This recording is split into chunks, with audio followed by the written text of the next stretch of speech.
وقال تعالى في شان حبيبه مخبرا وآمرا إن الله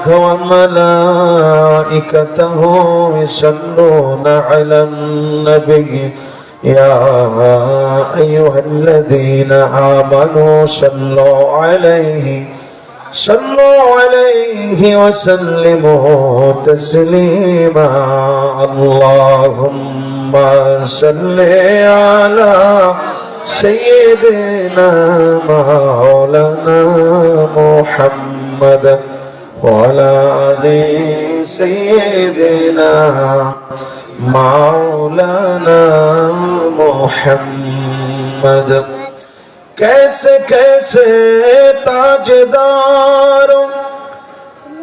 बादशाह चल बसे कैसे कैसे ताजदार बादशाह चल बसे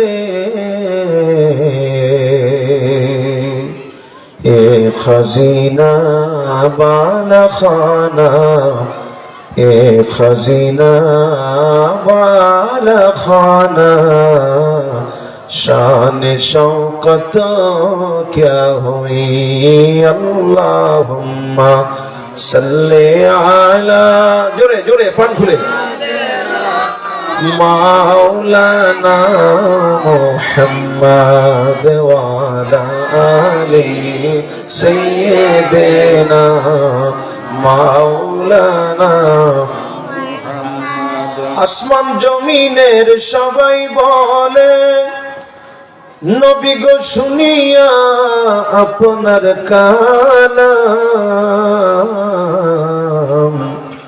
আসমান জমিনের সবাই বলে নবী গো শুনিয়া আপনার কালাম আপনি নবী দেখে বলেন আমার আল্লাহ পাকের মধুর শান আল্লাহুম্মা কিন্তু যদি ঈমান না থাকে তাহলে আপনার আমলের কোনো হিসাব নাই বিনা হিসাবে সে জাহান্নামী ঠিক কি না বলেন কারণ যার ঈমান নাই তার আমলও নাই কথা বলেন ঠিক কি না ঈমান বিনে কাঁদবে মানুষ হাসরে ঠিক কি না বলুন ঈমান অমূল্য রতন ঈমান অমূল্য রতন বুঝবে কি আর শয়তানে ঈমান অমূল্য রতন বুঝবে কি আর কমিলে ঈমান বিনে কাঁদবে মানুষ হাসরে ও বন্ধুরা আমার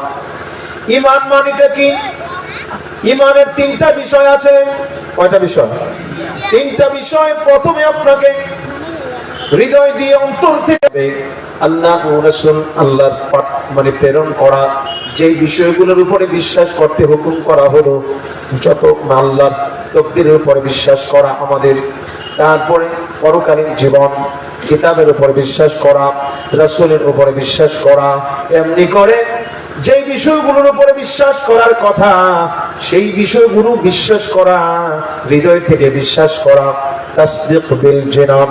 এরপরে হলো ইকরার বিল লিসান জবান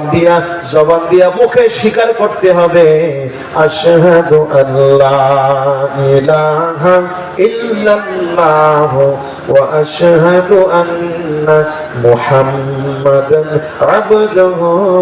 ওয়া রাসূলুহু সাল্লাল্লাহু আলাইহি ওয়াসাল্লাম জবানে স্বীকার করা এবং অন্তর দিয়ে মেনে নেওয়ার নাম হচ্ছে ঈমান এরপরে সেই ঈমান যে গ্রহণ করলাম এটা প্রতিফলন হলো আমল বিল আরকান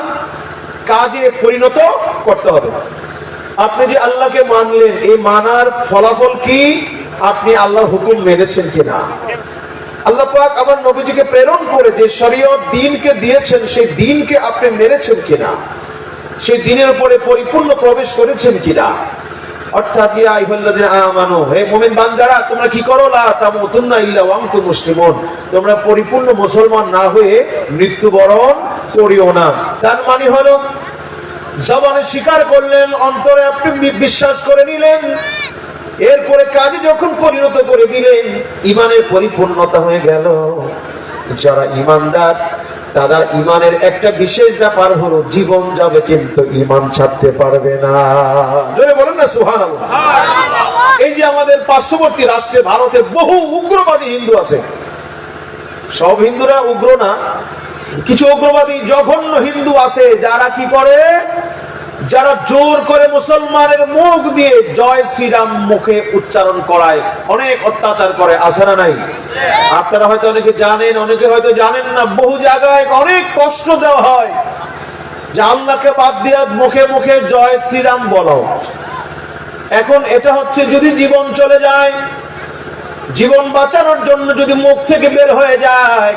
কিন্তু আল্লাহ তো মনের খবর জানে, বান্দা মন থেকে কোনোদিন আল্লাহকে অস্বীকার করে নাই, আল্লাহ তারে ক্ষমা করে দিবে। আর যদি জীবন যাবে জবান দিয়া কোনোদিন আল্লাহ ছাড়া অন্য গায়রুল্লাহর কথা মুখে আনবে না, তাকে মানবে না, তাইলে এটা হচ্ছে সবচেয়ে উচ্চ স্তরের ঈমান। সুবহানাল্লাহ বলেন।